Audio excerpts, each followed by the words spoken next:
Hi, I'm Andy Webb from the Money Advice Service. Now, if you can't afford to buy a house, or you're trying to save up for a deposit in the first place, it probably means you're renting. And you're not all alone. There's a huge number of people who are doing exactly the same as you. There are 4.5 million households that are privately rented and a further 4 million that are socially rented. That's a lot of people. And just because you're renting, it doesn't mean it's a cheap alternative to buying a house, because as we know, the rents can be expensive. You've got to get a deposit before you get in, and you've got all your bills as well. So in this video, I'm going to take you through 3 of the different ways you can save money as a renter. First up, well, you've got to work out how much you can afford to pay in rent.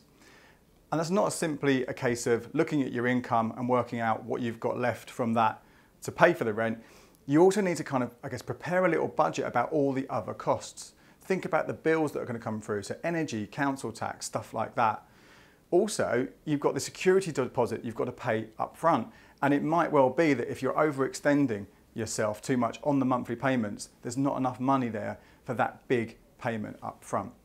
Next up, when you're ready to move in, well, you need to pay close attention to that tenancy agreement and make sure you're fully aware of what you're expected to do, but also what the landlord is expected to do for you. As you bring your stuff into the house, make sure you take lots and lots of photos and make proper lists of all the items that are there, the inventory. Also take photos of any damage. This stuff is going to help you later on when you finally do leave the property to make sure you don't get hit with any extra costs. You should be making sure that your security deposit has been paid into a protection scheme. Now, this is a legal requirement for your landlord, but just make sure you've got proof that it's happened.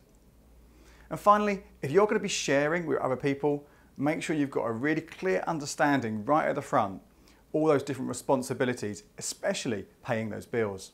Now, the last stage of renting is when you leave the property you're in. Now, it could be you start this whole process again renting somewhere else, or you might even be buying your own home for the first time. Either way, you need to make sure you get everything right when you exit this property to make sure you get as much of your deposit back as possible. So that means checking the tenancy agreement again for things like, do you have to clean the house yourself? Looking at those photos you took and that inventory list to make sure you're not going to get charged for missing things or damage that you didn't do. You can find out more about renting, budgeting and splitting bills over at moneyadviceservice.org.uk/renting.